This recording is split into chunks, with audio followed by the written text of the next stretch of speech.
Imagine this: a colossal empire spanning continents. Its cities gleaming with impossible architecture suddenly vanishes.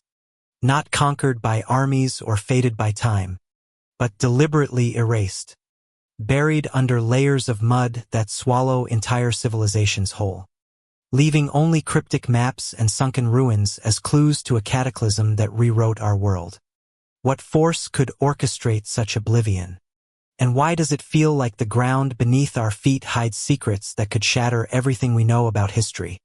This is the heart-pounding enigma of Tartaria, a name that once dominated ancient maps, only to be scrubbed away as if it never existed.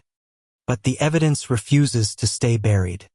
For over 3 centuries, from the 1500s to the 1800s, cartographers across Europe, French, Dutch, German, all depicted Tartaria as a vast dominion stretching from the Caspian Sea to the Pacific Ocean, encompassing Siberia, Central Asia, and beyond. These maps showed not just one territory but divisions like independent Tartary, Chinese Tartar and Russian Tartary, suggesting a sophisticated empire with multiple realms under its influence. The consistency is staggering. Why would independent mapmakers from rival nations agree on such details, if this were mere fantasy or a label for nomadic tribes? Yet by the 19th century, Tartaria evaporates from atlases overnight. Modern textbooks ignore it, dismissing it as a vague term for the steppes inhabited by the Tartars horse-riding peoples of Mongol and Turk descent. But that explanation crumbles under scrutiny. If it was just a placeholder for unknown lands, why the precise boundaries? Why the sudden uniform disappearance? As if a global edict demanded its removal. Theorists whisper of a conspiracy. Powerful entities, perhaps empires like Russia expanding into Siberia, rebranded the lands, absorbing Tartaria's legacy to conceal something far more profound.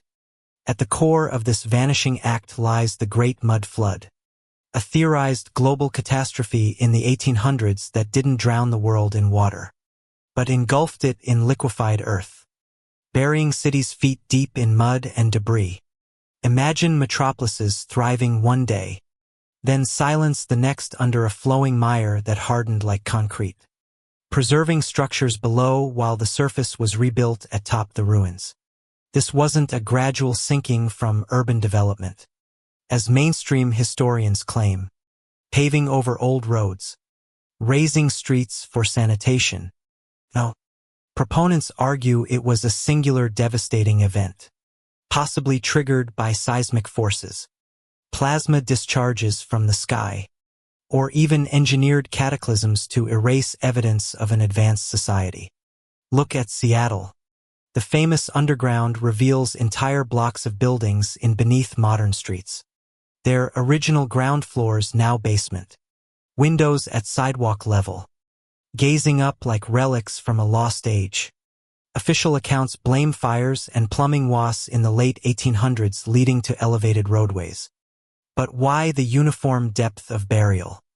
Why do these subterranean layers boast intricate stonework and designs that defy the era's supposed primitive capabilities? Construction workers uncovering these during digs report precise handiwork. Ornate facades that scream of a pre-existing civilization. Not hasty pioneer builds. The pattern repeats in New York City, where subway excavations unear elaborate architecture far below ground vaulted ceilings. Detailed masonry that aligns not with colonial history, but with a unified global style. And it's not just America. Chicago streets were razed after the Great Fire of 1871. But theorists point to buried features suggesting a mud deluge predated the blaze. Across Europe, cities like Paris and London show similar sinking buildings. First floors turned cellars, all coinciding with Tartaria's map erasure. What if this mud flood was the weapon in a grand reset? Hiding Tartaria's secrets. The empire's maps hint at advanced knowledge. Free energy. Harmonious societies that threatened emerging powers. By burying the evidence, Those in control ensured we forgot our true heritage, relegating us to a lesser age. This ties eerily to Graham Hancock's theories in Ancient Apocalypse, where he uncovers evidence of a lost Ice Age civilization obliterated by cataclysms around 12,000 years ago. Hancock explores sites like Baklit in Turkey with its massive T-shaped pillars carved 11,000 years before the pyramids, suggesting hunter-gatherers couldn't have built them alone. He proposes a comet impact triggered global floods, melting ice sheets and reshaping the planet much like the mud floods liquefaction soil turning to liquid under extreme vibrations, swallowing structures whole. In episodes like Once There Was a Flood, Hancock delves into geological scars, massive boulder fields in North America, eroded landscapes in the Amazon, all pointing to deluges that erased advanced societies. This mirrors Tartaria's fate, a more recent echo perhaps in the 1800s, where plasma events or seismic waves caused similar devastation. Hancock faces backlash, labeled pseudo-history for challenging timelines that place civilization's dawn at Summa 5,000 years ago. Yet his evidence ancient maps like the Pyrie race showing Antarctica ice-free, predating known exploration echoes Tartaria's topographic consistency. Critics accuse Hancock of sensationalism, but enthusiasts see suppression. Why censor ideas that question academia's grip? Netflix's series sparked debates with archaeologists decrying it as dangerous. Yet, it resonates because, like Tartaria, it asks, what if history is a lie? Our progress, a regression from forgotten peaks. The mud flood hypothesis gains traction online with communities dissecting photos of buried windows in Salt Lake City or Edinburgh's underground vaults. These aren't random. They share stylistic echoes, classical columns, ornate domes suggesting a worldwide Tartarian influence. Why do Russian Tartar maps align with Siberian anomalies like the Tunguska event of 1908? A massive explosion theorists link to residual Tartarian tech or the flood's aftermath. Hancock's Sirius Rising episode examines Malta's megalithic temples older than Stonehenge with acoustic properties, hinting at sound-based tech paralleling Tartaria's theorized resonance chambers. If Ice Age survivors seeded later cultures, could Tartaria be a descendant? This mud flood, a mini-apocalypse echoing the younger dust comet strike. Hancock describes the questions pile up. If maps were redrawn to hide Tartaria, who orchestrated it? Was the mud flood natural or amplified by entities fearing free energy's return? Hancock's work suggests patterns of erasure. Dogland submerged under the North Sea. Saharan rock art depicting lush landscapes now desert. Tartaria fits this mosaic. An empire buried, its knowledge suppressed to keep us in the dark. As we unravel these threads, the enigma deepens. Buildings worldwide whisper of a unified past. Maps defy dismissal, and cataclysms like the mud flood scream of deliberate forgetting. What truths lie in waiting for the brave to dig? In this vein, connections to other mysteries abound. Consider the Bermuda Triangle, a zone of vanishings where ships and planes disappear without trace. Could it be a remnant Tartarian portal? Unstable energy fields from lost tech distorting reality. Theorists link it to ancient maps showing anomalous seas. Perhaps gateways Tartarians used for travel, now malfunctioning post-flood. Crop circles, those intricate patterns in fields, might be messages from Tartarian descendants or echoes of their geometric knowledge. Starfort's designs stamped into Earth as warnings or blueprints for revival. Free energy suppression ties in. Nikola Tesla's wireless power ideas, allegedly inspired by ancient texts, could stem from Tartarian crystals harvesting atmospheric energy, hidden by industrialists like Edison to monopolize resources. Ancient aliens theories amplify this, extraterrestrials aiding Tartaria, as in Hancock's hints of star knowledge in Jebusip alignments. The Illuminati, shadowy elite, purportedly guard these secrets, using resets to maintain control. Giants factor heavily. Newspaper reports from the 1800s detail 9-foot skeletons unearthed in American mounds. Bones whisked away by the Smithsonian. Biblical Nephilim. Greek titans. Memories of Tartarian builders. Their massive doors and stairs fitting oversized inhabitants. Atlantis and MW Connect. Plato's Sunken Island. Edgar Cayce's visions of MW in the Pacific predecessors to Tartaria. Their tech inherited then buried in mud. Hancock's underwater ruins off Japan or Cuba bolster this, suggesting cyclical destructions. The Five Eras framework contextualizes golden ages of spiritual mastery yielding to Tartaria's fourth era of towers and airships felled by infiltration leading to our plastic fifth era of disposability. Why the Eurasia power? A society with limitless energy threatens oil barons. Harmonious cultures defy division. Maps redrawn. Floods engineered. History sanitized. Yet remnants persist. Star forts channeling energy. Buried cathedrals resonating frequencies. Dig deeper and questions arise. Are we descendants of survivors? Our DNA holding keys to reclaim lost wisdom? As night deepens, let these puzzles soothe your mind. What if unlocking Tartaria redeems humanity? Sleep with these whispers of the past. Welcome to Codex of the Lost. I am Mr. If these tales intrigue you, consider subscribing and turning on notifications to never miss an episode. Your curiosity might just uncover more. Have you ever stood in the shadow of a grand old building, gazing up at doorways that soar 15 feet high, staircases with steps that demand an unnatural stretch, and wondered if these structures were crafted not for us ordinary folk, but for beings of extraordinary stature?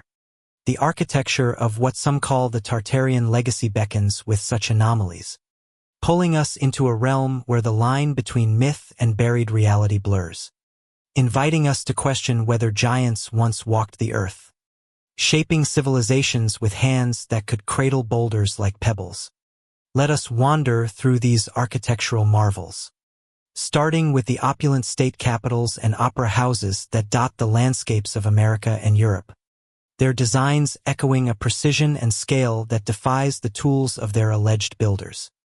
Consider the Iowa State Capitol with its towering domes and intricate stonework that seem to pulse with an otherworldly symmetry. Theorists posit these as remnants of Tartaria's golden era, where buildings were not mere shelters but extensions of a harmonious existence integrating geometry that resonated with the very energies of the planet. The columns rise like ancient sentinels carved with details that modern masons struggle to replicate even with our advanced machinery. What hidden knowledge allowed for such feats? Was it a mastery of sound waves, as some suggest, where frequencies lifted massive stones into place, defying gravity in ways we can scarcely comprehend? Delving deeper, the proportions tell a tale of their own. In St. Petersburg's grand palaces or San Francisco's ornate halls rebuilt after the 1806 earthquake. Ceilings vault 3 times higher than practicality demands and furniture from period photographs, chairs with seats elevated unusually. Tables that dwarf their surroundings hints at inhabitants far taller than the average human. Historical accounts from the 1800s brim with discoveries of oversized skeletons during mining and construction across America. Bones measuring 7 to 9 feet with robust structures suggesting a race apart. Newspapers of the era, like those archived in the Smithsonian's early records, reported these finds routinely, only for the remains to vanish into private vaults or be outright destroyed. Why the secrecy? Could it be that acknowledging these giants would unravel our evolutionary narrative, forcing us to confront a past where humanity shared the world with colossal kin? The mythology weaves in seamlessly, drawing threads from cultures worldwide. Greek legends speak of titans, colossal beings who warred with gods and shaped the cosmos before their downfall. The Bible references the Nephilim, offspring of divine entities and mortals, giants who roamed before the Great Flood. A deluge that mirrors the mud flood we explored earlier. Perhaps a mechanism to purge their influence. Norse sagas describe enormous warriors, while Native American oral histories across continents recount encounters with red-haired giants inhabiting mound cities. Their burial sites yielding elongated skulls and massive tools. These aren't isolated fables. They form a global tapestry suggesting cultural memories of actual encounters with a Tartarian race of giants. Builders of an empire that spanned from Eastern Europe to the Americas. Imagine the implications. If these giants engineered Tartaria's Dissan, their technology must have been revolutionary, linked to ancient aliens hypothesis. Some theorists propose extraterrestrial aid where visitors from the stars imparted knowledge of acoustic levitation. Sound frequencies that manipulate matter at the molecular level. Experiments today, like those with ultrasonic waves lifting small objects, offer glimpses of this potential. But scaled up, it could explain how megalithic structures worldwide, from Egypt's pyramids to Peru's, Sacsayhuaman with its interlocking stones weighing hundreds of tons, were assembled without modern cranes. In Tartaria's context, star forts, those geometric bastions scattered across continents, might not have been mere defenses, but energy conduits, their angles and proportions designed to harness resonance, perhaps even to power cities or facilitate interstellar communication. Yet, whispers of doubt creep in as skeptics point to historical explanations. Grand architecture symbolized power and awe, not accommodation for giants. Doorways tall for dramatic effect. Staircases wide for processions. The skeletons, often misidentified animal bones or exaggerated reports from an era of sensational journalism. The Smithsonian, far from a conspiratorial vault, cataloged finds openly with losses attributed to poor preservation rather than deliberate hiding. But these rebuttals only fuel the curiosity. Why do so many accounts align from Victorian newspapers to indigenous law? If it's all fabrication, what explains the consistent measurements? The shared motifs of giant builders across disconnected societies. Pushing further into the enigma, consider the acoustic evidence embedded in these structures. Step inside a Tartarian-era cathedral or government hall and the sound behaves unnaturally. Voices carry with supernatural clarity. Echoes amplify in precise harmonies. Theorists argue these were resonance chambers engineered to manipulate frequencies for healing, energy generation, or even levitation. Modern research backs the science.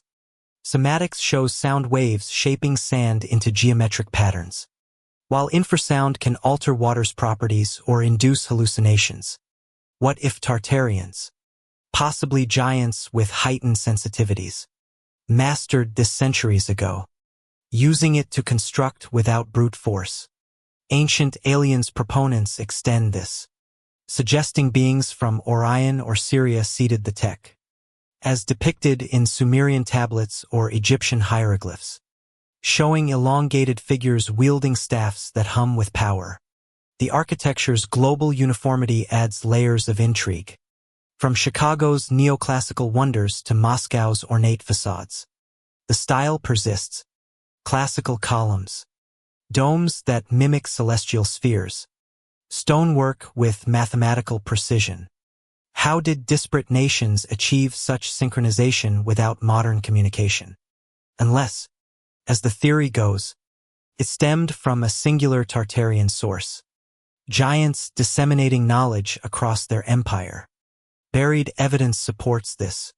During San Francisco's reconstruction post-earthquake, workers uncovered intact facades beneath rubble, not shattered by tremors, but seemingly interred long before.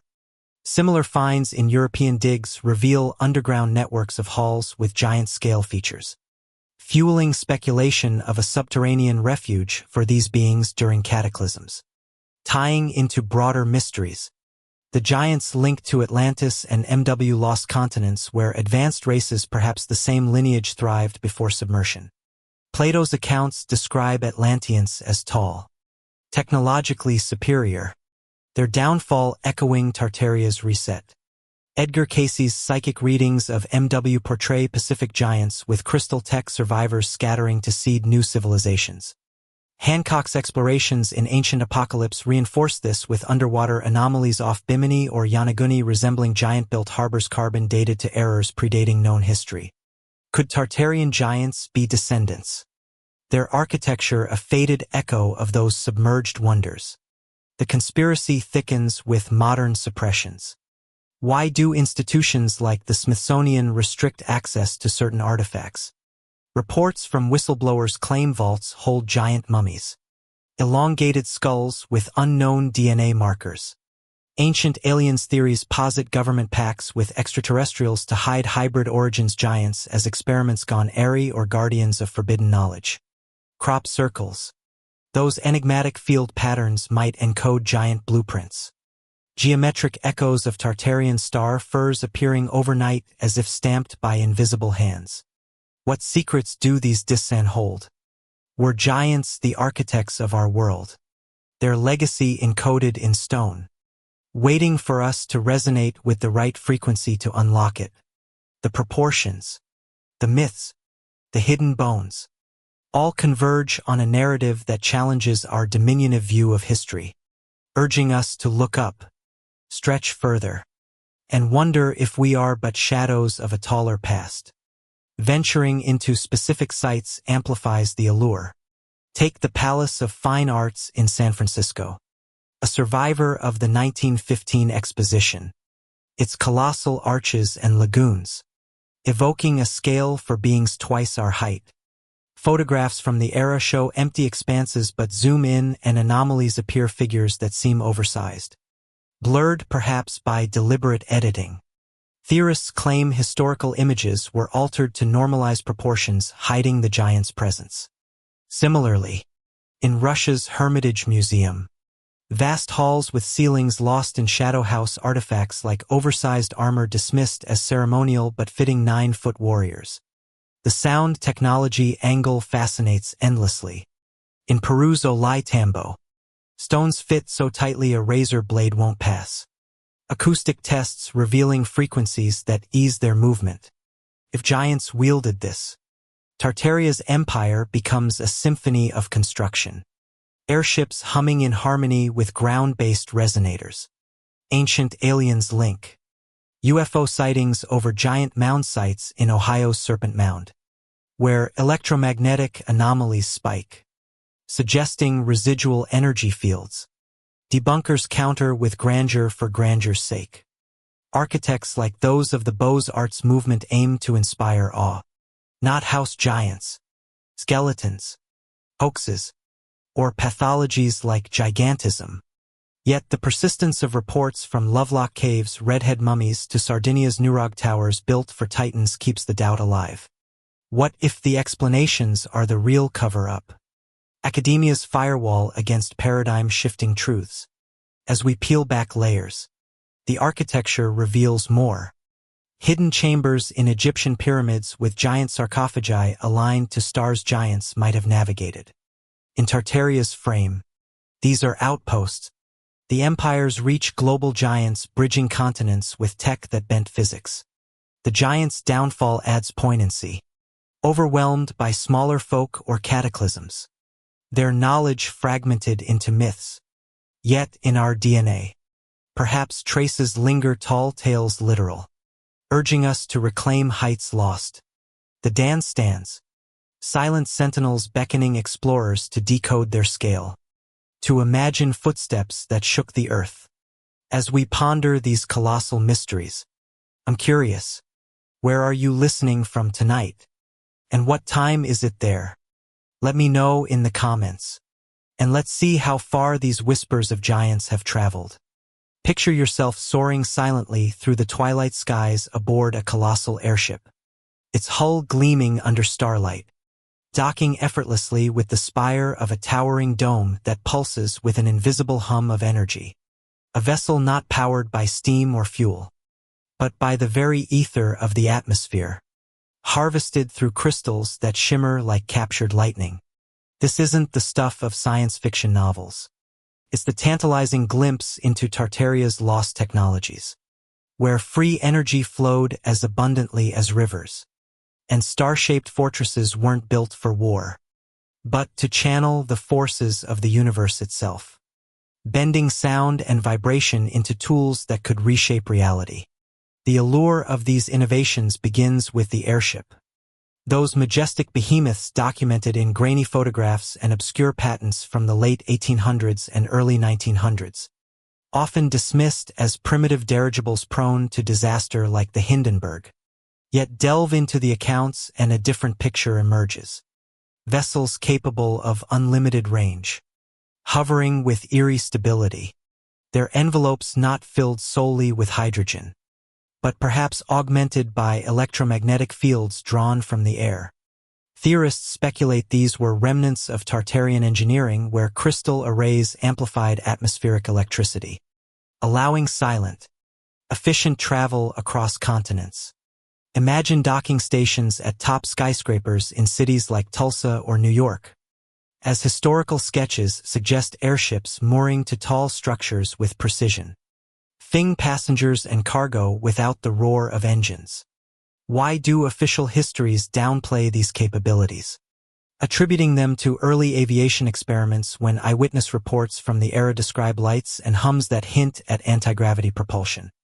This leads us to the core of Tartaria's technological prowess. Free energy, a concept that promised boundless power without the chains of coal, oil, or nuclear fish, but one allegedly suppressed to preserve economic empires. Nikola Tesla, the enigmatic inventor, may have drawn inspiration from Tartarian relics, his wireless energy transmission experiments echoing what theorists believe were widespread in the lost civilization. Tesla's Warden Cliff Tower, intended to broadcast electricity globally, was dismantled amid financial intrigue. But imagine if it tapped into the same principles, harnessing the ionosphere's natural charge through resonant frequencies. The Illuminati, that shadowy network of elites often invoked in conspiracies, are said to have orchestrated the cover-up, ensuring that free energy remained buried, lest it dismantled the monopolies of industrial titans like Rockefeller and Morgan. What if patents from the 1800s, now gathering dust in archives, describe devices that pull power from thin air, suppressed under national security pretexts?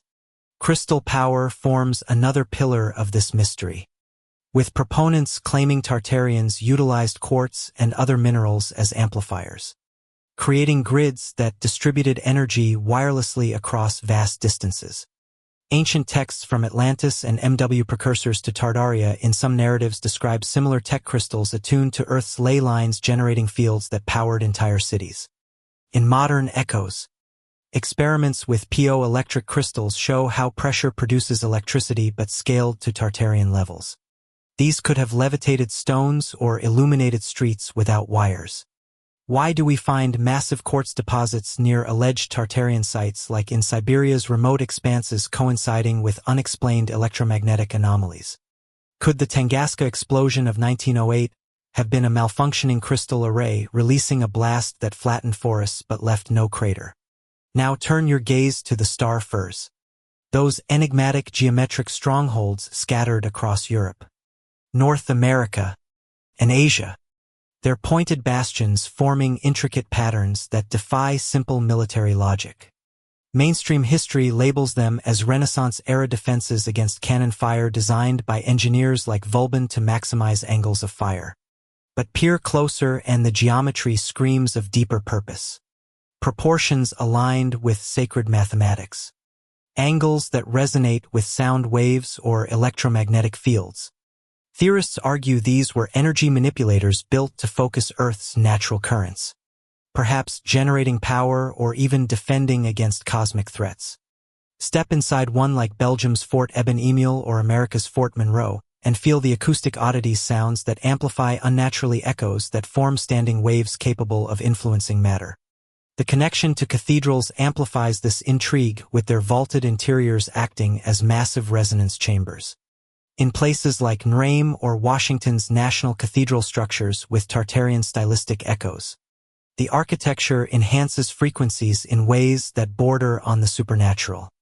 Your voice carries, reverberates, and sometimes induces a sense of euphoria or altered states, as if designed for rituals harnessing sound to heal or energize.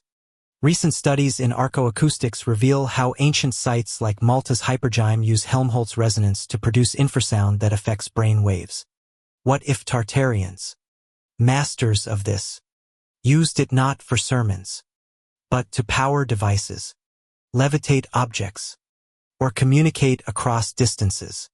The New World Order, a modern conspiracy staple, is accused of erasing this knowledge, repurposing the forts as tourist traps while concealing their true function, perhaps still operational in hidden ways, explaining unexplained power surges in nearby areas. Ponder the implications for our world. If free energy existed, why the relentless push for fossil fuels? Conspiracies point to the Illuminati's hand, a cabal tracing back to ancient secret societies guarding Tartarian secrets to maintain control. Tesla's downfall funding cut. Ideas ridiculed mirrors this. His notes allegedly seized by the government after his death. Airships too met suspicious ends. The Hindenburg disaster in 1937 broadcast widely instilled fear, halting development just as wireless power loomed. Were these sabotages ensuring dependency on controlled resources? The Starfur's global distribution adds layers of wonder, from India's Vijayanagar ruins with star-like layouts to Africa's lesser-known earthworks. Their positioning often aligns with geomagnetic hotspots, suggesting a network that harnessed planetary energy. Imagine a grid spanning Tartaria's empire, powering airships that traversed without refueling, docking at spires equipped with crystal receivers. Historical anomalies support this. 1920s accounts of airship over cities, denied by officials, or patents like those of Ottoscar for flying saucers using counter-rotating electromagnets, echoing Tartarian tech. Yet curiosity demands balance. What if these forts were indeed military, their geometry practical for defense? Acoustics in cathedrals, architectural flair for spiritual uplift, free energy. Thermodynamic laws deem it impossible, Tesla's dreams unviable. But these dismissals only heighten the intrigue. Why do suppressed patents exist like those for over-unity devices that produce more energy than input? Why do whistleblowers from black projects whisper of anti-gravity craft derived from ancient blueprints? Venturing further, the technology ties to extraterrestrial influences as in Ancient Aliens Law. Eric von Naken's Chariots of the Gods posits visitors teaching resonance tech. Star forts as landing pads aligned to constellations. Crop circles near these sites often mimic their geometry, perhaps modern manifestations of the same energy patterns. Bermuda Triangle anomalies. Ships vanishing amid electromagnetic storms could be rogue. Tartarian fields portals activated by crystal resonances gone airy. The economic angle fuels endless speculation. A world with free energy would collapse oil empires, redistribute wealth, empower the masses. The Illuminati, symbolized in dollar bills and architecture, allegedly perpetuates scarcity. Graham Hancock's Fingerprints of the Gods links this to Ice Age tech suppressed to keep history linear. Tartaria as a post-Ice Age heir. Refined airship navigating ley lines. Forts anchoring the grid. What remnants linger in remote Siberian forts? Locals report glowing auras at night. In European cathedrals, choirs induce trance states. Tesla's lost papers perhaps hidden in vaults hold keys. As shadows lengthen, these technologies beckon from the past, promising a future reclaimed. Airships silent in the sky, thoughts humming with power. Crystals are glow. What if the key to tomorrow lies in yesterday's forbidden wonders? The enigma persists, drawing us deeper into the night. What if, while sifting through dusty archives in a forgotten library corner, you stumbled upon a faded photograph from the 1893 Chicago World's Fair? A sprawling white city of neoclassical palaces rising from swampland in mere months, only to be razed to the ground shortly after, as if the entire spectacle were an elaborate ruse to showcase, then obliterate remnants of a hidden empire. The image captures over 200 buildings across 600 acres, their marble-like facades gleaming under electric lights. A testament to ingenuity that beggars belief in an era of horse-drawn carts and Nent industry. But peer beyond the official narrative of celebration, and the world's Columbian Exposition unfolds as a potential linchpin in the Tartaria conspiracy, where these grand structures weren't hastily erected for a fair but inherited from a lost civilization, renovated briefly and demolished to erase architectural evidence that could rewrite human history. The fair's timeline alone sparks endless fascination. Designed and built in just 2 years to commemorate Columbus's voyage, featuring behemoths like the Manufacturers and Liberal Arts Building, which spanned 44 acres, large enough to encompass the United States Capitol, the Great Pyramid, and several cathedrals with room left over. Official records insist it was all temporary, crafted from staff for plaster, cement, and fiber mix. Yet photographs reveal intricate ironwork, glass exteriors, and details that rival permanent masterpieces. How did workers, many unskilled immigrants, achieve this amid Chicago's muddy chaos with no prior experience on such scale? Theorists counter that the White City wasn't constructed anew, but stood pre-existing, Tartarian relics unearthed or repurposed, their advanced design explaining the impossible speed. The fair's organizers, including architect Daniel Burnham, claimed innovation, but whispers suggest they merely polished ancient facades, hosting millions to gawk before the torches came. This pattern repeats across other world's fairs. The 1904 St. Louis Exposition with its cascading lagoons and palaces, or the 1915 San Francisco Panama Pacific rising phoenix-like from earthquake ruins. Each boasted temporary wonders, demolished post-event, rationalized as cost-saving. Yet the destruction feels suspiciously thorough, fires consuming remnants, as in Chicago, where flames gutted much of the fairgrounds after closing. Why invest fortunes in beauty only to erase it? Conspiracy lenses reveal a cover-up. These expositions as staged unveilings of Tartarian architecture, allowing elites to document and dismantle, hiding tech embedded in the stones. Freemasons, often linked to the fair's planners. Burnham himself rumored among them, allegedly played gatekeepers, their symbols etched in layouts mirroring esoteric geometry. The architecture's uniformity heightens the intrigue, mirroring Tartarian hallmarks. Neoclassical columns, ornate domes, precise stonework echoing global sites from St. Petersburg to Buenos Aires. As Chicago, the Court of Honors buildings shared stylistic DNA with buried structures worldwide, suggesting not innovation, but inheritance. No construction photos. Skeptics point to archives brimming with them, workers pouring foundations, erecting scaffolds. But theorists argue many are staged or absent for key phases, as if the core edifices predated the fair. Fun fact: the fair introduced the Ferris wheel, a steel marvel, yet its temporary label belies durability. Why not preserve more? Like the Palace of Fine Arts, the sole survivor, now a museum. Delving into Masonic ties adds shadowy depth. The fair's dedicatory ceremonies brimmed with ritualistic pomp. Burnham Circle, including Freemason luminaries. Conspiracies posit the Brotherhood. Guardians of ancient knowledge used fairs to catalog Tartarian remnants before obliteration. Their symbols, pyramids, obelisks in layouts hinting at energy grids. Illuminati extensions amplify this. Elites suppressing free energy glimpsed in the fair's electric displays. Over 20,000 bulbs powered by alternating current. Tesla's handiwork. Yet the underlying infrastructure. Perhaps Tartarian crystals humming beneath. Ancient aliens theories inject extraterrestrial flair.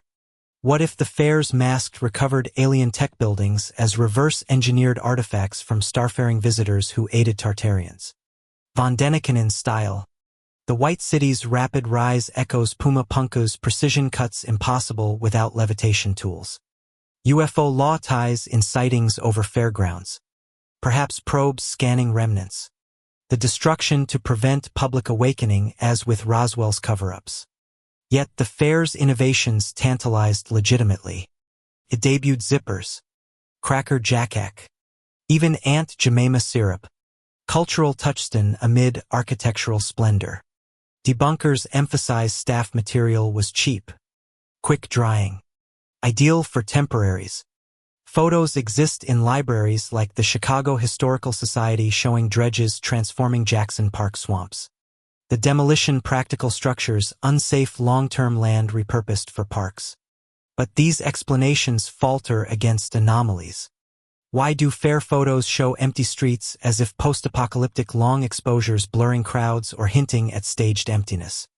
Reddit threads buzz with discoveries. Users dissecting blueprints. Noting inconsistencies like pre-fair surveys revealing anomalous foundations. TikTok videos zoom on ornate details questioning 1890s tech. Bloomberg articles label it architecture's wildest conspiracy. Believers seeing Tartarian mudfall survivors in the White City fairs as mirages concealing resets. Connection sprawl. The 1871 Chicago fire preceding the fair destroyed records convenient for hiding origins. Street. Lewis Fair featured human zoos. Ethical horrors perhaps distracting from architectural probes. San Francisco's post-quake rebuilt impossibly fast. Echoing Tartarian resilience. The cover-up deepened with government intervention. Fairs funded by Congress. Exhibits showcasing global artifacts. Egyptian obelisks. Asian pavilions perhaps repatriating Tartarian loot. Freemasons' influence in Washington ties back their Capitol designs mirroring fair aesthetics. What lingers post-demolition? Scattered relics. A Japanese garden in Chicago. Fragments in museums. But the erasure feels intentional. Blueprints vanished. Workers' tales silenced. Ancient aliens. Perhaps fairs tested public reaction to alien-derived tech. Like Tesla's coils echoing extraterrestrial gifts. Wander Jackson Park today. Feel echoes in the wind. Was it a fair or a funeral for an empire? Fun fact. The fair's lagoon hosted gondolas from Venice. Blending worlds. Yet the real blend was Tartarian past with contrived present. Debunkers cite Eric Len's Devil in the White City. Chronicling serial killer amid splendor. But theorists see metaphor dark forces lurking. Wikipedia dismisses Tartaria as pseudo-history. Yet forums thrive with photojourneys of remnants. Videos abound. YouTube dissections labeling fairs destroyed cities linking to millennial reign conspiracies. Evren's delusion dives portray believers as architecture aficionados disillusioned by modernism. The architecture conceals perhaps in symmetries encoding lost math domes as resonators. No photos. Debate. Rages. Archives hold thousands. Yet key angles missing. Fueling doubt. As curiosity builds. Consider if fairs were cover-ups. What tech was hidden? Energy fields in lagoons. Alien alloys in wheels. The White City's glow wasn't just bulbs. Perhaps residual Tartarian power. The enigma endures. Chicago's fair. A beacon extinguished. Leaves questions glowing in the dark. What blueprints lie buried? Waiting to illuminate hidden histories. The architecture whispers. Urging deeper digs into the fair's fleeting glory. If these mysteries of lost splendor spark your curiosity, consider subscribing to Codex of the Lost and tapping the bell icon to catch every new tale. We'd love to have you along for the next unraveling.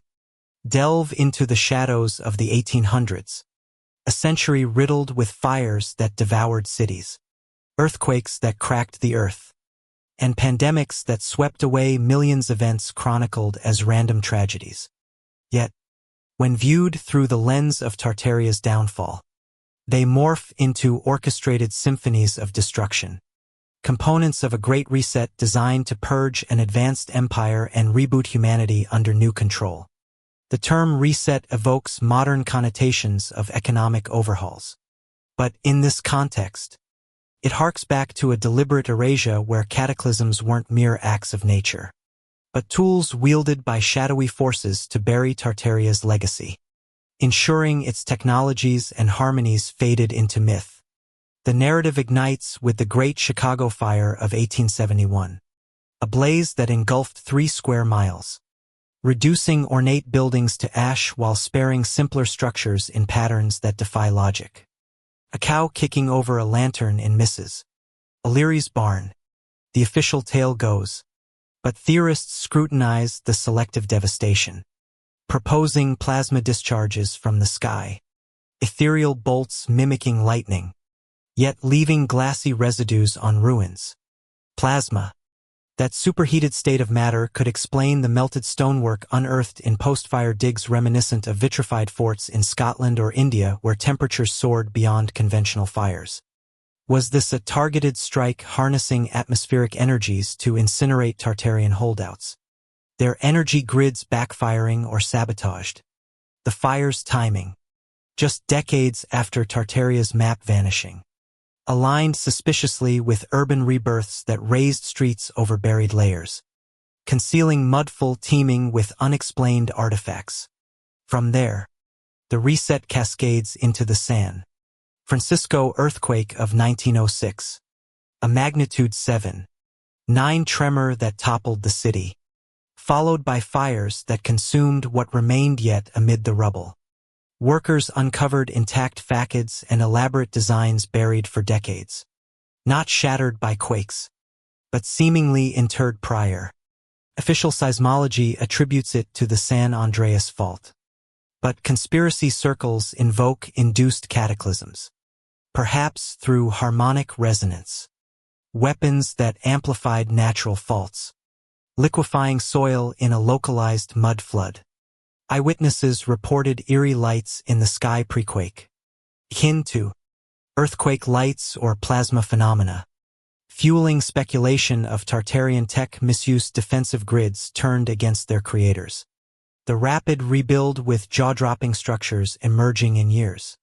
Hints at salvaged Tartarian blueprints, their advanced quake-resistant designs repurposed while the originals were scrubbed. These disasters don't stand alone.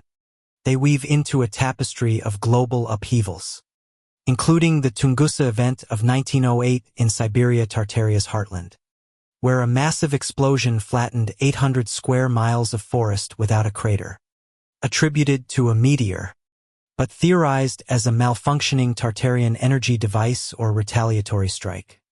The blast's yield rivaled nuclear bombs, yet no radiation lingered, suggesting plasma or scalar waves, invisible forces that could target specific zones. Siberian locals whispered of ancient ruins glowing beforehand, tying into mud flood law where liquefied earth swallowed cities, leaving flattened landscapes. Why Siberia? A region once labeled Grand Tartary on maps, perhaps the final stronghold. Its reset masking vast underground networks now dismissed as natural caves. The Great Mud Flood itself emerges as the reset's cornerstone, a hypothesized deluge of liquefied soil in the mid-1800s. Not a watery flood, but a geological slurry that entombed buildings worldwide, turning streets into rooftops and basements into time capsules. Theorists like those in the mud flood hypothesis books point to uniform burial depths, often 10 to 20 feet in cities from Seattle to Moscow, with ornate windows at ground level and doors leading nowhere. Mainstream geology cites gradual sedimentation from floods or urban fill, But the consistency across continents suggests a singular event possibly triggered by electromagnetic pulses that destabilize soil particles causing instant liquefaction. Accounts from the era describe sudden mud surges swallowing livestock and homes overnight, echoed in folklore of earth-swallowing events. Intriguingly, this ties to tsunamis and biblical-scale floods like the Black Sea deluge or Pacific waves that theorists claim washed over Tartarian coasts, depositing debris layers that hardened into new ground. The Bermuda Triangle enters as a remnant anomaly, its disappearances potentially due to unstable Tartarian portals. Energy vortices from mud-flooded grids, distorting space-time and vanishing vessels in electromagnetic fogs. Sailors' logs from the 1800s note glowing waters and compass malfunctions there, mirroring plasma sightings before resets. Could these be echoes of defensive tech now haywire, linking oceanic resets to land-based mud floods? The conspiracy escalates with world wars as cover-ups. World War I and II, with their bombings and scorched earth tactics, allegedly targeted Tartarian remnants. European cities razed not just for strategy but to obliterate architectural clues. Dresden's firebombing or Hiroshima's atomic blast. Some claim tested weapons on sites harboring hidden tech. The devastation masking excavations of buried artifacts. The Spanish flu pandemic slots in a biological reset, culling populations aware of Tartaria's truths. Its rapid spread defying natural epidemiology, perhaps engineered from ancient pathogens unearthed in mud layers. Graham Hancock's Ancient Apocalypse amplifies these threads, positing commentary impacts 12,000 years ago as resets that drowned Ice Age civilizations. Their survivors seeding Tartaria. Hancock's evidence. Megalithic sites like Gunung Padang, predating known history, parallels mud flood burials, suggesting cyclical cataclysms. His critics decry pseudo-history, but believers see patterns. Mud floods as mini-apocalypses. Plasma from comets or man-made mimicking ancient strikes. Ancient aliens theories infuse extraterrestrial motives. Visitors engineering resets to control evolution. Tartaria's fall. A galactic intervention. Modern parallels intrigue. The 2020 Great Reset economic proposal evokes conspiracies of ongoing cycles. Elites planning digital resets while hiding historical ones. Wild variants include Slovak theories blending mudfloods with mind control. Magic. And nukes. Imagining Tartarian psychics warding off invasions until overwhelmed. Bloomberg's dive into architectural conspiracies notes believers viewing resets as shifts from ornate to modernist styles. Erasing beauty for control. Debunkers counter. Fires from urban wood construction. Quakes from tectonics. Wars from politics. Natural chaos. Not plots. Mud floods exaggerated from local floods or fills. Yet anomalies persist. Why do reset sites show vitrified soil like in Mohenjo-Daro's ancient nuclear ruins? Why do pandemics align with artifact digs? Wander a fire-scarred historic district. Feel the ground's subtle hum. Is it traffic or buried energies stirring? Resets recycle history, but survivors' whispers endure in folklore, urging us to question if the next cataclysm looms or if decoding these unlocks prevention. Plasma skies. Mud tsunamis. War veils. All pieces in a puzzle of engineered oblivion where Tartaria's reset warns of our own vulnerability. What artifacts await beneath your feet? Silent sentinels of forgotten storms. Envision a submerged continent teeming with crystalline spires that pierce the ocean's depths.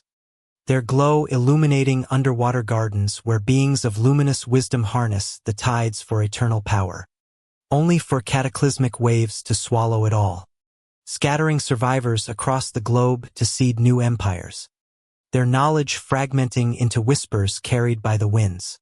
This vision of MW, the legendary motherland of humanity, often dubbed the cradle preceding even Atlantis, beckons us to trace its ethereal threads to Tartaria, suggesting not isolated myths, but a chain of interconnected civilizations.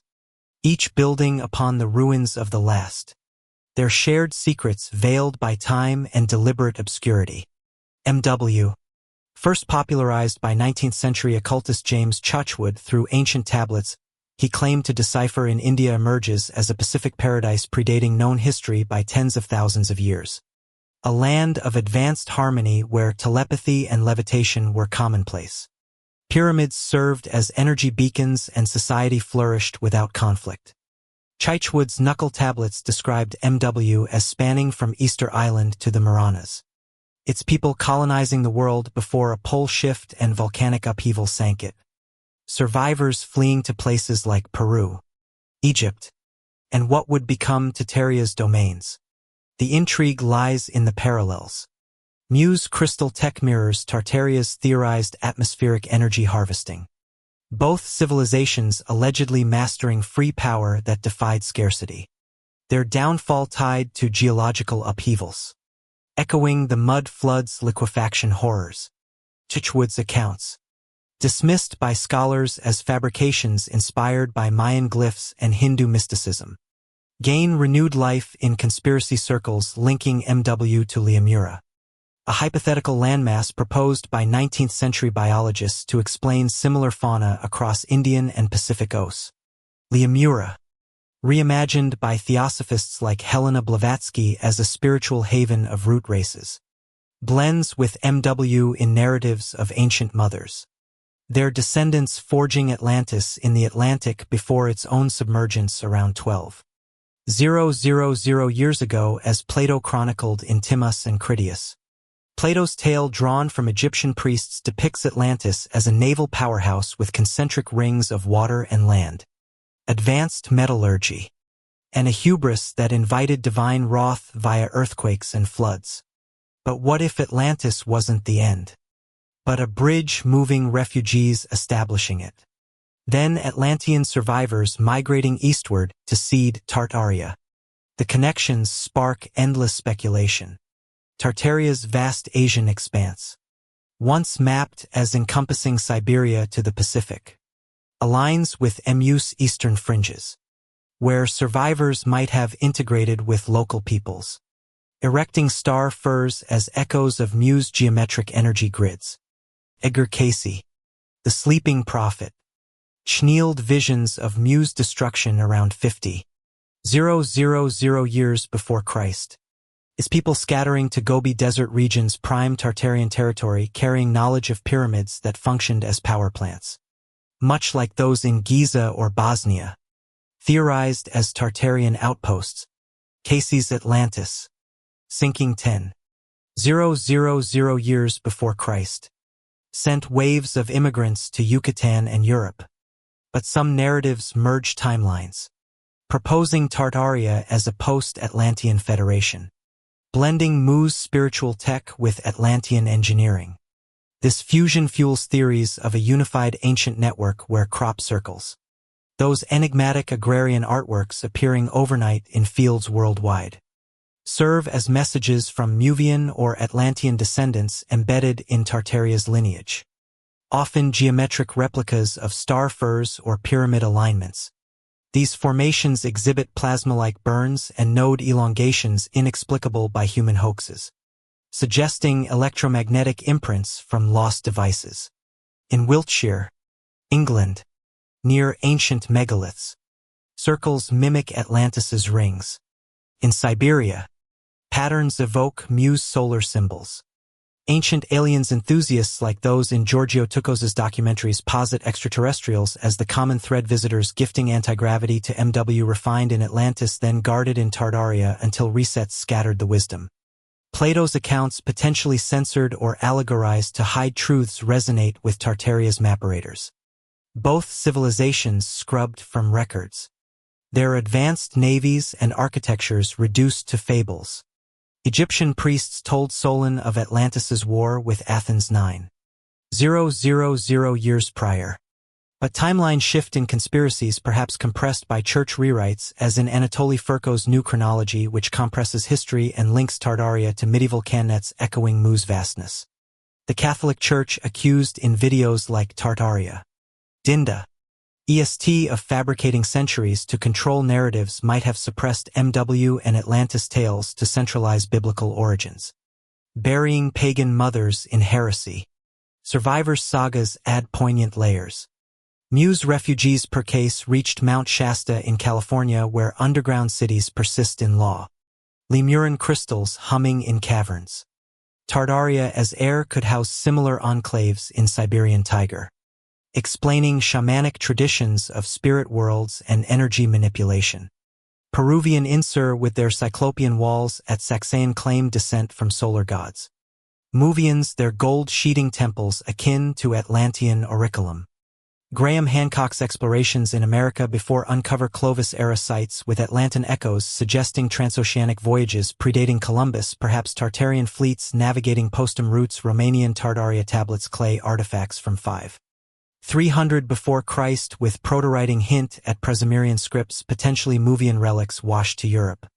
Wikipedia labels it pseudo-archaeology, but enthusiasts see connections to Tartaria's name. A linguistic bridge to ancient mothers. Karora threads ponder other grand civilizations. Hyperia in the Arctic. Shambhala in Tibet. All potentially Mu offshoots. Their free energy suppressed by modern cabals. Fearing societal upheaval. Reddit debates rage. Does Atlantis conflict with Tartaria or merge in alternate timelines? Some speculate quantum overlaps where cataclysms like pole shifts blend realities. Muse sinking birthing Atlantis. Is fall spawning Tartaria? Rumble videos explore mud floods as echoes of Muse volcanism. Liquefied earth swallowing empires in cycles. YouTube dives into truths behind these lands. Noting similarities. Advanced harmony.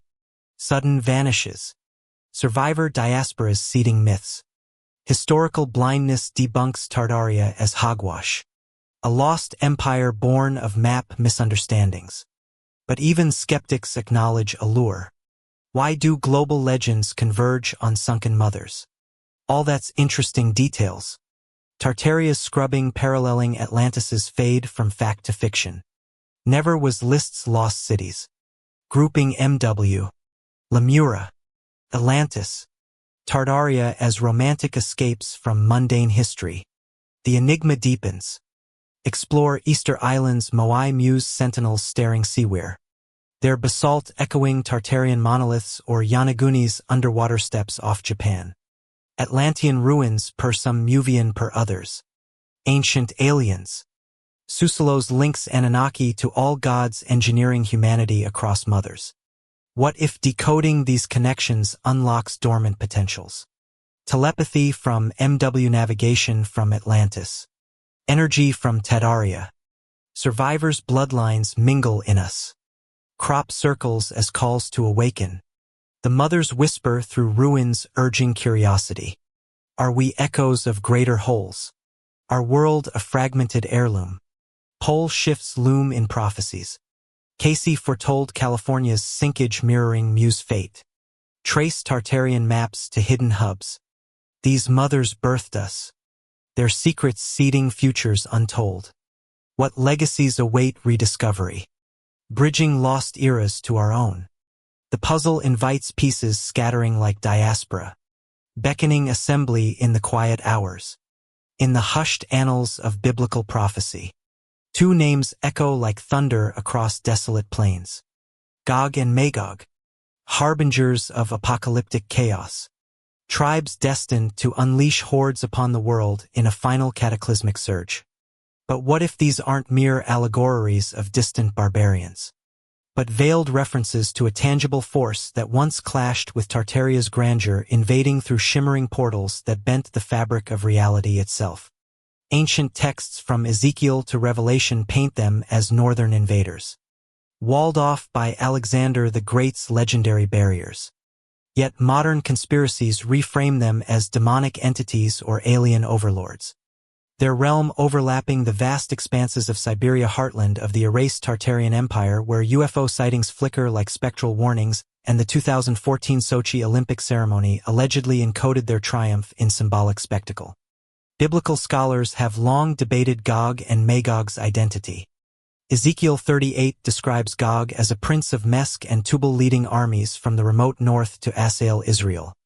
A vision of end times Armageddon where fire rains from heaven. Revelation 20 escalates this, portraying them as nations deceived by Satan after a millennium of peace marching across the earth only to be devoured by divine fire. Islamic traditions in the Quran's Al-Qur'an echo this, with Dhul-Qarnayn often equated to Alexander erecting an iron copper wall to contain Ya'juj and Ma'juj, Gog and Magog savage tribes tunneling to escape before Judgment Day. Medieval maps like the 375 Catalan Atlas place them in Asia's wilds. Lands labeled Tartaria where nomadic hordes dwelled beyond civilized reach. Yet conspiracy theorists transform this into a literal invasion. Gog and Magog as Tartaria's nemesis. A malevolent coalition, perhaps demonic hybrids or extraterrestrial proxies that infiltrated and dismantled the empire from within, using portals as gateways for their assault. The allure intensifies when we overlay these prophecies onto Tartaria's mapped territories. 17th century charts such as the 684 map by Giacomo Cantelli di Vinola explicitly mark Gog and Magog within Great Tartar's borders nestled between the Black and Caspian Seas regions, historically tied to the Khazars and Scythians peoples, some link to biblical lost tribes.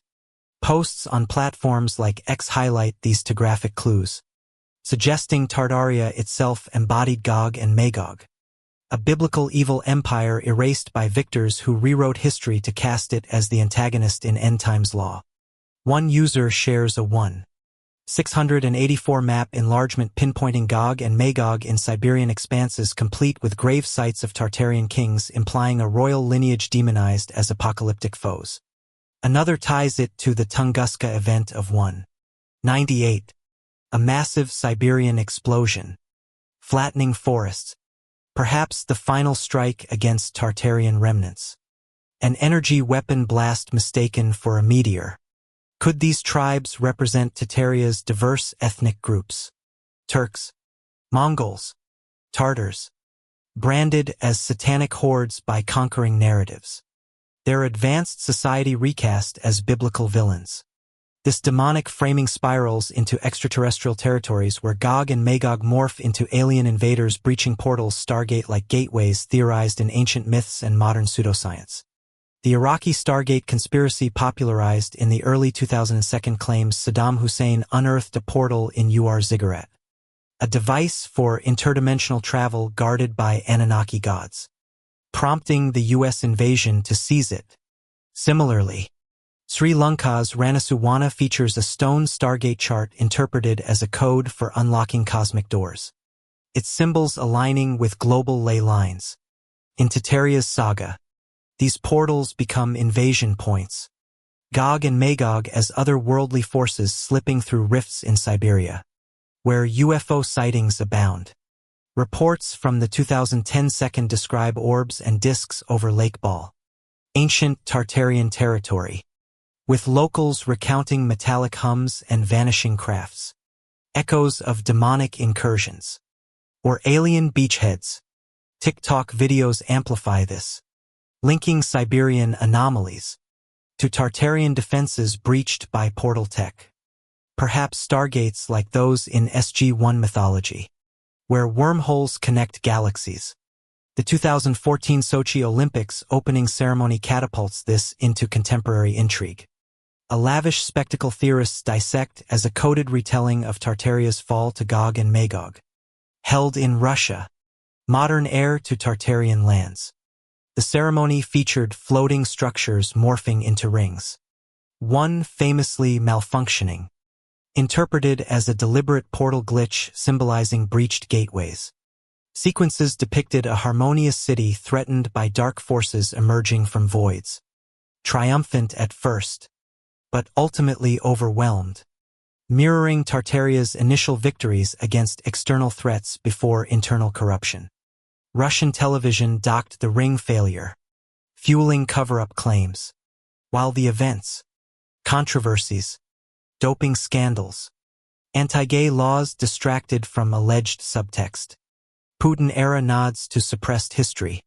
Exposts link this to biblical prophecies suggesting Sachi's Black Sea proximity near Gog and Magog's mapped zones encoded a ritualistic reveal. Was the ceremony a free Masonic or Illuminati pageant? Portals symbolized in floating snowflakes. Demonic forces as invading athletes. Siberian UFOs intensify the portal mystique. The 1986 Dalagorsk incident saw a spherical object crash, leaving exotic alloys analyzed as non-terrestrial near Tartarian map edges. Recent TikToks show alien craft over Siberian lakes, tying to ancient stargates like Iraq's, where Sumerian lore of Anunnaki gods. Perhaps Gog and Magog's true form descended through gates. Theories blend demons and aliens. Revelations deceive nations as hybrid entities. Portals unleashing them upon Tartaria. Their infiltration causing societal rot before physical assaults. Medium articles speculate Tartaria as the Millennial Kingdom. Gog and Magog's postra assault aligning with mud floods and resets. Historical blindness debunks Tartaria as fantasy. Gog and Magog as symbolic foes like Scythians. But anomalies persist. Why do 684 maps label them in Tartary grave sites of kings noted? Exusers share Catalan atlas details portraying them as Tartarian cannibals walled in. Alexander's gates as portal seals. YouTube videos like Tartaria Gog and Magog explore biblical ties suggesting Tartaria's Christian kingdom felled by satanic hordes. Quora dismisses hidden empires yet forums buzz with end times links. Tartaria as Gog's realm erased post-Armageddon. Wander Siberian forests. Spot a UFO portal echo. Watch Sochi footage. Decode symbols demonic blueprint. Ancient stargates in Egypt or Peru mirror this. Cosmic doors Tartarians guarded until overrun. Demons or aliens? Gog and Magog. Embody invasion's archetype. Their portals rifts in reality's veil. What if Siberia's skies hold keys? Sightings. Harbingers of returning forces. The prophecy unfolds. Tartaria's fall. A cautionary prelude. Portals whispering of realms beyond. Forces lurking in night's embrace. Ponder. Are we next in their path or heirs to seal the gates anew? The enigma pulses drawing souls to the threshold. If these cosmic riddles intrigue you, drop a like or share your thoughts in the comments. I'd love to hear what mysteries keep you up at night. And if you want more, hit subscribe and turn on notifications to join us for the next chapter. Beneath the veneer of charitable benevolence in the late 19th century, a shadowy network of trains rattled across America, fing thousands of orphan children from bustling eastern cities to rural frontiers. A movement hailed as welfare innovation, but shrouded in questions that pierced the heart of Tartaria's alleged erasure. These orphan trains operating from 1854 to 1929 under the opaques of organizations like the Children's Aid Society and the New York Founding Hospital relocated an estimated 250,000 children, many of whom vanished into adoptive homes, with scant records fueling modern theories that this was no mere social program but a calculated repopulation effort following a global reset that decimated Tartaria's populace. The intrigue begins with the sheer scale. Why transport so many youths westward, often without parental consent or thorough vetting? If not to fill emptied landscapes left barren by cataclysms like mud floods or plasma events. Proponents whisper that these children weren't true orphans, but survivors of Tartarian families. Their memories suppressed. Identities reassigned to rebuild society under new controllers. The Children's Aid Society, founded by Charles Loring Brace in 1853, positioned the trains as salvation from urban squalor, shipping kids to Midwest farms where they became laborers or adopts. But archival glimpses reveal inconsistencies. Many orphans had living parents unable to afford care, while others appeared suddenly in records post-disasters. Brace's writings romanticized the effort, yet critics in era newspapers decried it as child trafficking, with writers auctioned at stops like livestock. In Tartaria law, This ties to the mud floods' aftermath. Vast cities depopulated. Their advanced architecture standing empty, requiring fresh inhabitants to occupy and obscure the old world's remnants. Why else the urgency to disperse Eastern youths? Many immigrants' offspring, into heartlands where Tartarian structures loomed unexplained. Secret societies weave into this tapestry. None more enigmatic than the Independent Order of Oddfellows, a fraternal group emerging in the early 19th century. Their lodges sprouting in Reset-era towns with missions to visit the sick, relieve the distressed, bury the dead, and educate the orphan. Oddfellows' orphanages dotted the landscape, housing foundlings amid symbols of three links: friendship, love, truth. Yet conspiracies paint them as reset operatives, collecting Tartarian survivors' children to indoctrinate into the new order. Their rituals veiled in secrecy like Freemasons involved initiations with skeletons and moral plays echoing ancient mystery schools.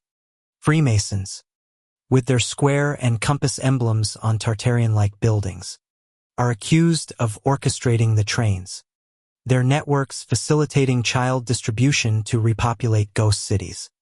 Why did Oddfellows' halls often feature buried basement with anomalous artifacts, mirroring mud-flooded structures?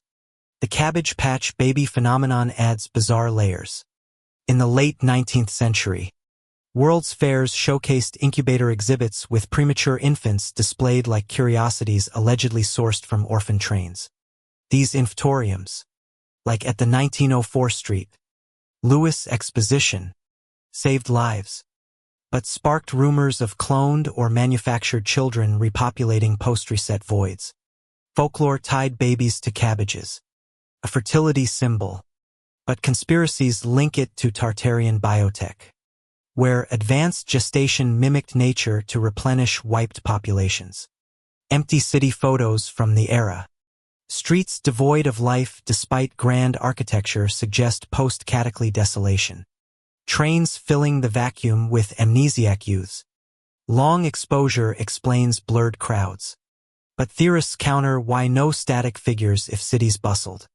Perhaps they didn't reset aftermath left them ghost towns until orphans arrived. Illuminati shadows loom large.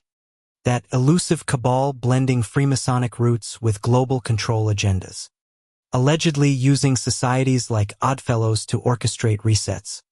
Founded in 1776 by Adam Weishaupt, the Bavarian Illuminati infiltrated Masonry, their eye and pyramid symbol on dollars hinting at Tartarian suppression. Conspiracies claim they engineered orphan trains to reset demographics, erasing Tartarian bloodlines while installing compliant generations. Foundling hospitals with their old-world architecture became hubs. Babies left in wheels, whisked to trains, their origins obscured. Why the spike in asylums post-1850s coinciding with mud floods? Personal testimonies deepen the mystery. Descendants of train riders recount fragmented family law. Unexplained heritage gaps suggesting erased pasts. One exposed shares a great-grandparent's tale of dugout origins implying post-flood extraction. Another links trains to Tartarian repopulation children as reset porns. Videos dissect incubator babies at fairs questioning if they were cloned from Tartarian tech. Oddfellows' orphan focus educating the fatherless masks darker roles. Their lodges near train routes facilitating distribution. Freemasonic parallels intrigue. Both groups emphasize brotherhood charity. Yet conspiracies accuse them of elite control, using orphans to build compliant societies. Masonic symbols in train-era buildings suggest oversight, their rituals echoing Tartarian mysteries. Illuminati orchestration ties in population resets maintaining power. Why did trains cease in 1929? Post-World War resets.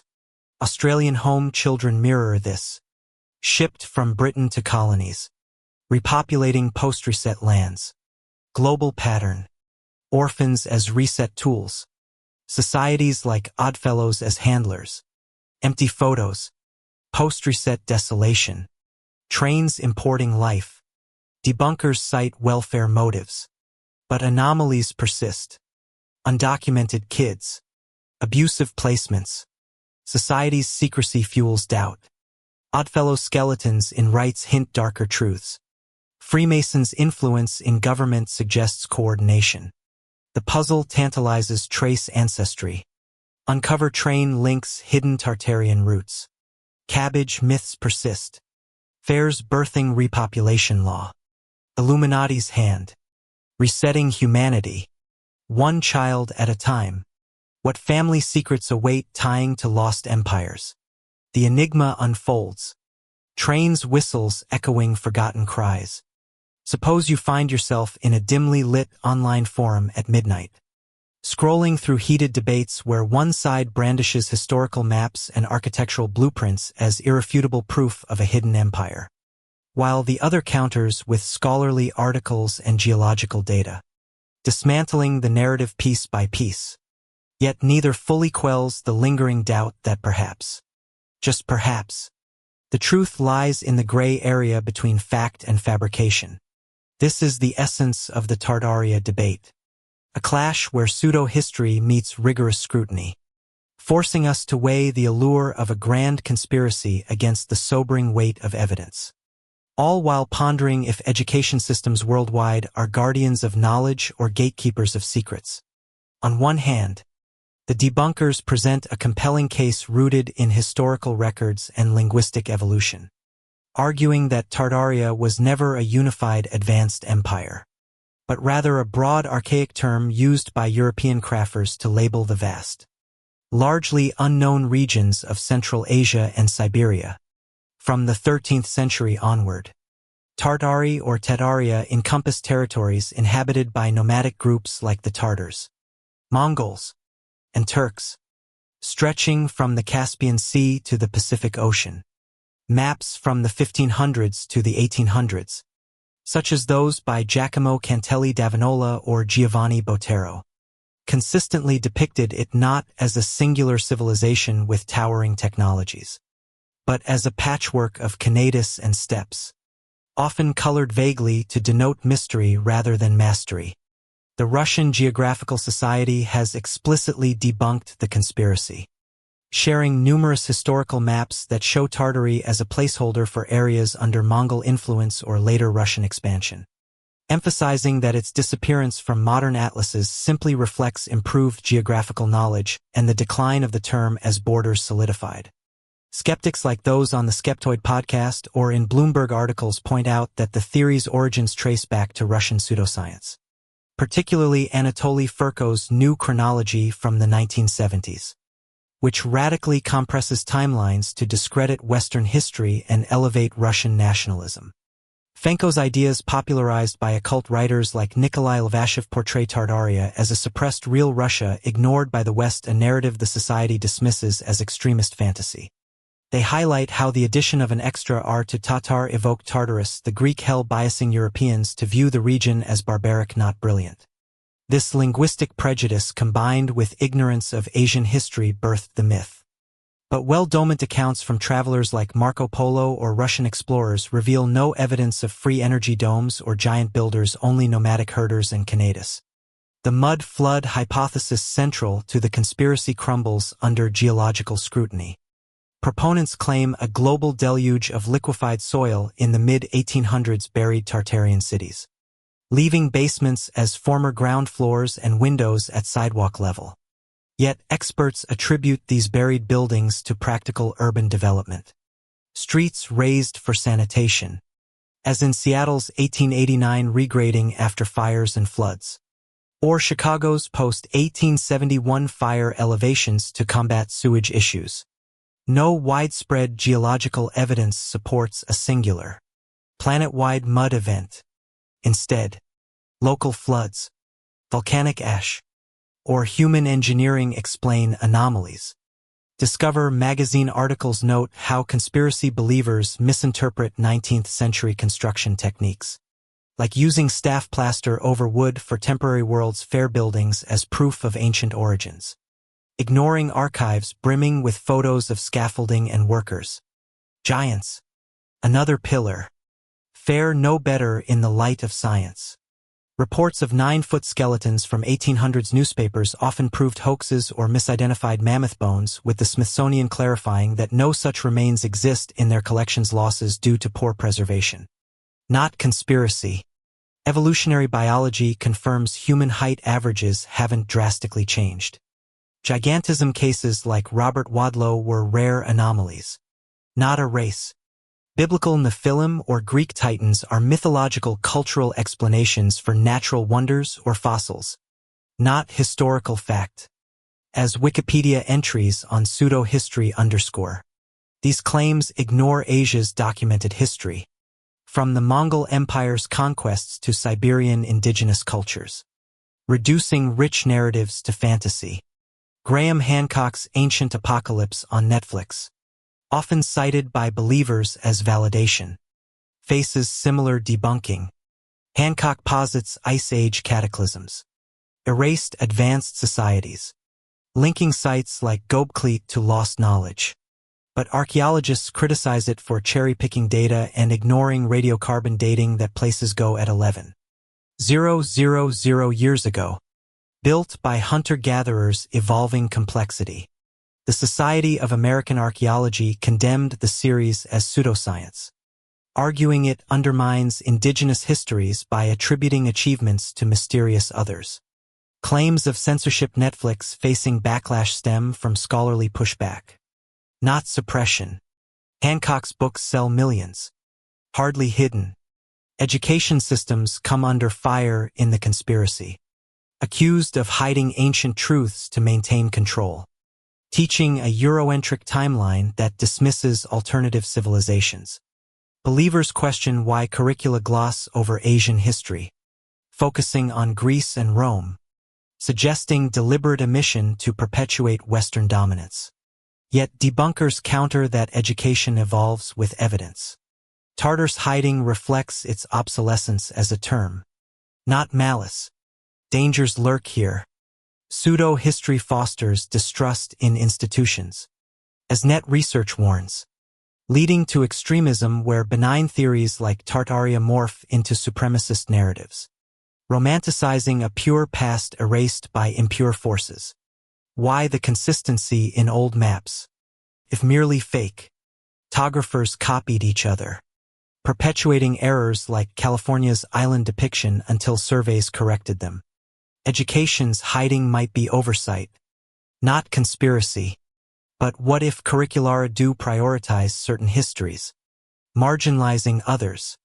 Hancock's series, despite flaws, sparks interest in underrepresented sites, challenging dogmas. The debate rages on forums like Reddit's history memes where users mock Tartaria as QAnon of architecture. Yet some ponder rapid 19th century builds, wondering if lost techniques explain them. Bloomberg calls it cultural discontent with modernism, favoring traditional grandeur. But dangers abound.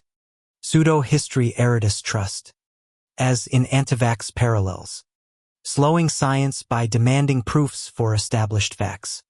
In this tug of war, truth or conspiracy, debunkers offer evidence. Tartary as geographic label, mud floods as local events, giants as myths.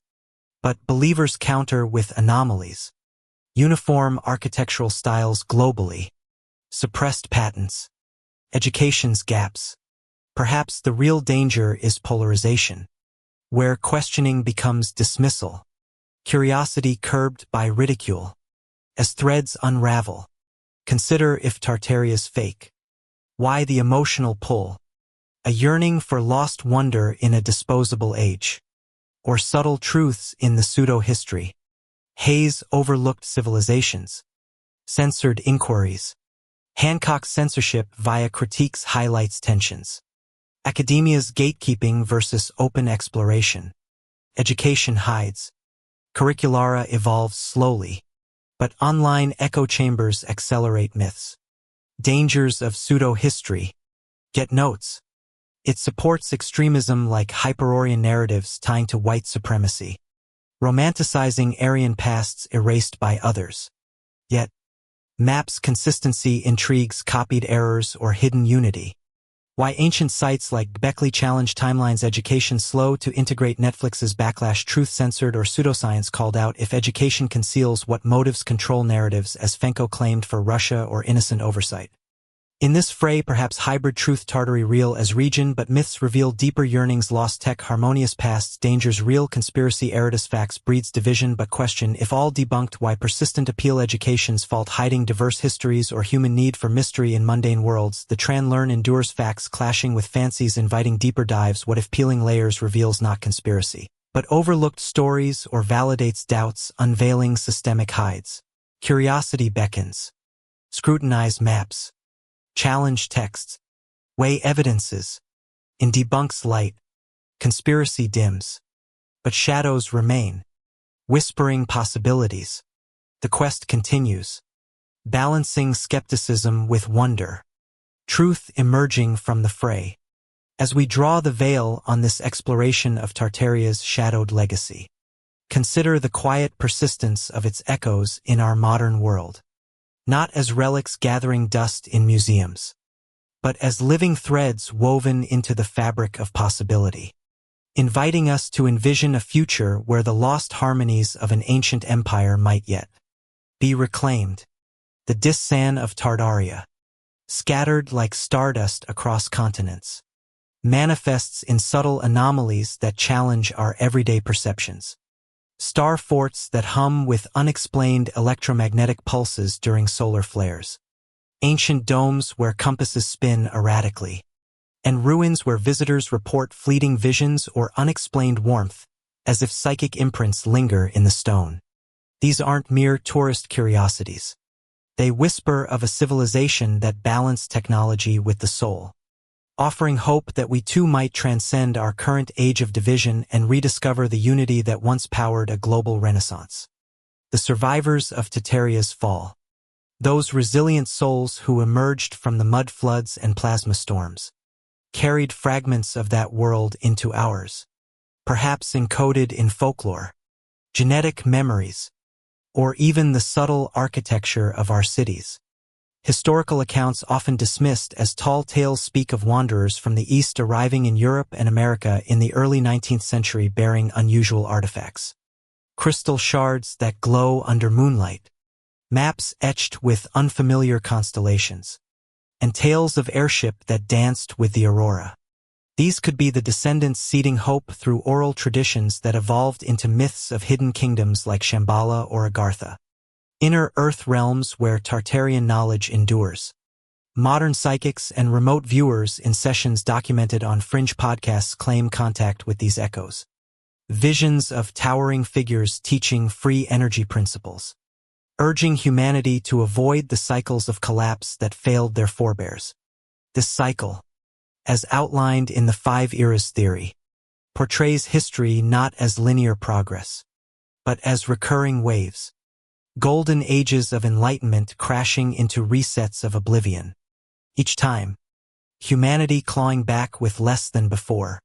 Tartaria, the Fourth Era's pinnacle, rose from the pyramid builders and star architects, achieving a symphony of society and individual, where energy flowed freely, conflicts resolved through resonance rather than force, but infiltration by malevolent forces. Be they Gog and Magog's hordes, or metaphorical demons of greed, led to its undoing, a pattern we see mirrored today in environmental crises and social fractures. The hope lies in breaking this loop. By studying the Dan, we might harness star for latent energies, perhaps as modern resonance devices to generate clean power or decode psychic remnants in ruins to unlock forgotten healing frequencies. Imagine archaeologists in Siberia unearthing a Tartarian vault during a routine dig crystals aligned to ley lines, activating under specific lunar phases to produce measurable voltage as reported in obscure journals from the 2010s. These anomalies suggest the empire's tech wasn't destroyed, but dormant, waiting for attuned minds to awaken it. Conspiracy circles buzz with stories of government black sites experimenting with such finds. reverse engineering free energy to power secret bases while suppressing public access to maintain scarcity.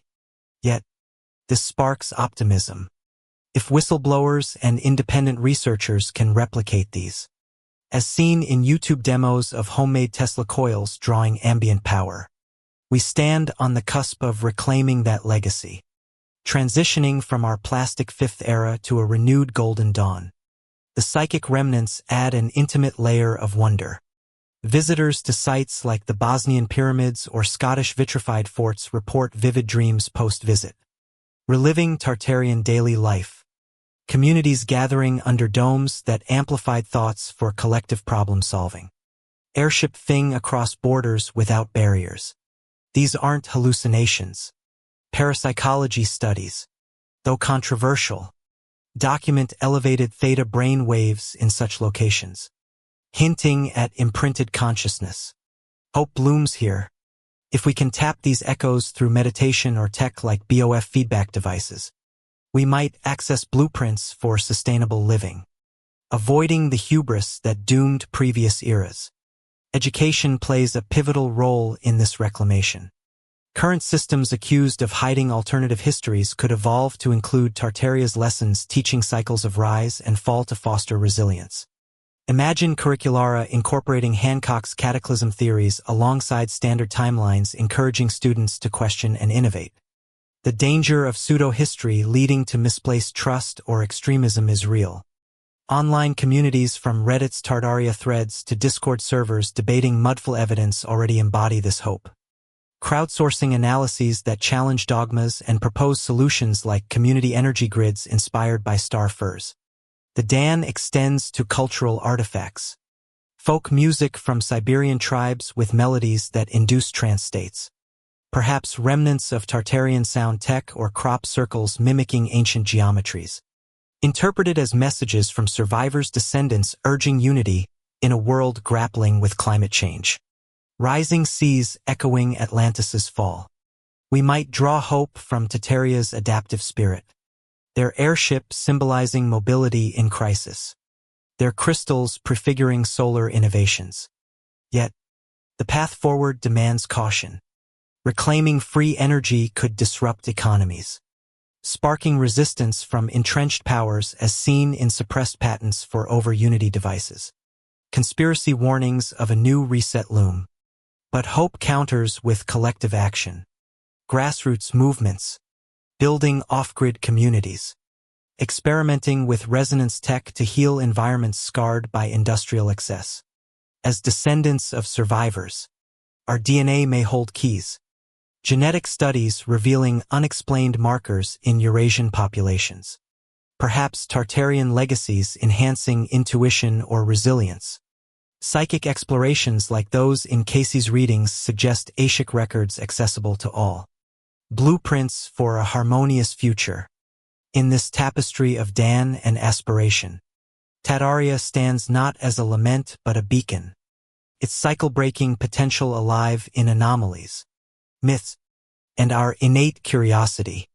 By embracing the unknown, we honor the survivors, forging an era where energy frees, unity binds, and history illuminates rather than confines.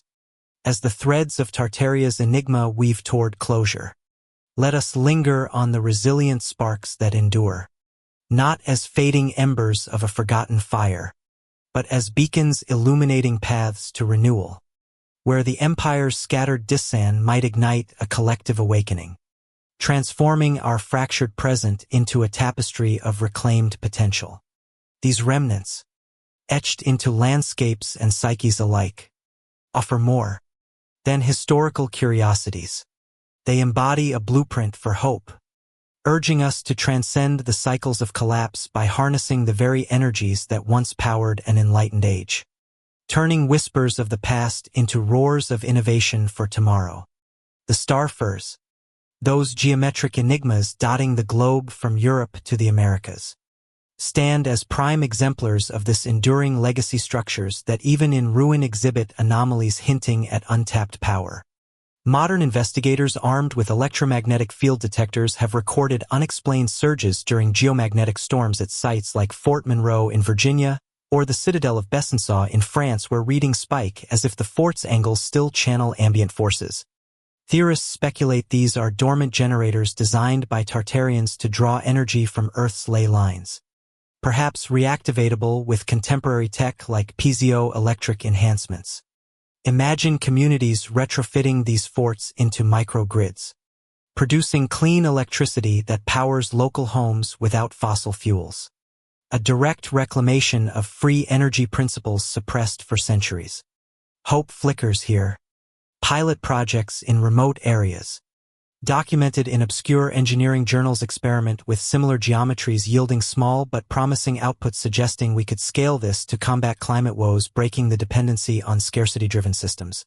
Psychic remnants in ruins add a profoundly personal dimension to this journey, where visitors to Tartarian-linked sites report sensations that blur the veil between eras. At the Bosnian pyramids, massive hills theorized as artificial constructs with underground tunnels. Tourists describe vivid intuitions or dream sequences post-visit, reliving communal gatherings under resonant domes that fostered empathy and innovation.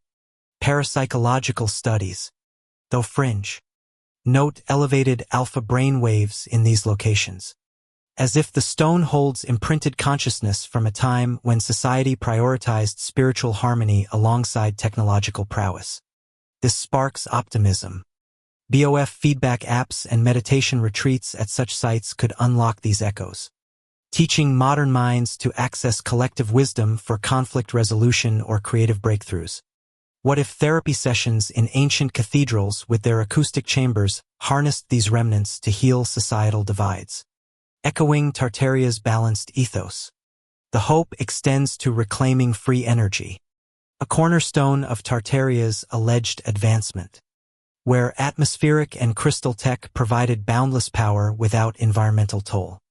Contemporary inventors inspired by Tesla's suppressed designs, potentially rooted in Tartarian law, tinker with devices like atmospheric electricity harvesters pulling volts from the air during thunderstorms. Crowd-funded prototypes on platforms like Kickstarter show promise, generating enough to light homes off-grid, defying thermodynamic skeptics who label it pseudoscience. In this vein, underground networks of researchers share blueprints online, evading patent suppressions attributed to corporate cabals, fostering a grassroots revolution.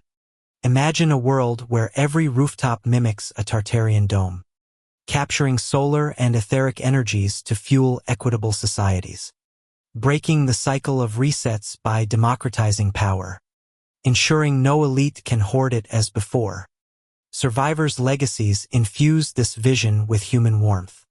Oral histories from Siberian indigenous groups speak of ancestors who walked through mud seas carrying knowledge of harmonious living that influenced shamanic practices still alive today. Genetic studies reveal unexplained markers in Eurasian populations. Higher mitochondrial diversity hinting at ancient migrations post-cataclysm. Perhaps Tartarian bloodlines enhancing resilience or intuition. This DSON offers hope for bioengineering. CRISPR advancements could amplify these traits, fostering a generation attuned to environmental balance, avoiding the hubris that failed prior eras. Community initiatives like eco-villages in Mongolia's steppes, once Tartarian heartlands, blend traditional yurt designs with modern solar crystals, proving sustainable models that honor the past while eyeing the future.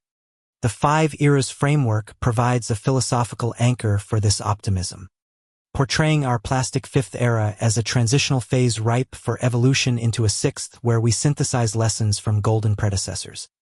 By studying pyramid builders' geometric wisdom or starfort energies, we might engineer resilient cities that withstand resets, floating habitats on rising seas inspired by Atlantean law, or underground networks echoing news caverns. Educational reforms could accelerate this. Imagine virtual reality simulations of Tartarian life, teaching empathy and innovation to youth, countering the alleged suppressions in current curricula. Online mice already pioneer this, blending Hancock's cataclysm research with practical energy experiments, empowering individuals to contribute to cycle breaking. Yet this hope tempers with caution. The Dan warns of infiltration where malevolent forces like Gog and Magog's symbolic hordes could resurface in digital guises, manipulating AI to enforce new divisions. Conspiracy dangers loom. Pseudo-history's allure might distract from real threats like climate resets, but channeled positively, it fuels innovation. Grassroots movements from permaculture farms to free energy co-ops embody this balanced approach, reclaiming Tartaria's spirit without succumbing to paranoia. Cultural revivals add vibrancy. Festivals at ancient sites recreate Tartarian harmonies through sound baths in cathedrals where participants report breakthroughs in creativity, hinting at psychic activation. Art installations mimicking crop circles. Those enigmatic patterns potentially from Tartarian descendants serve as public portals to wonder, inspiring environmental activism. In Siberia, ecourism revives shamanic rites, blending with tech to monitor ley lines for energy harvesting. Bridging old and new, the ultimate hope resides in unity.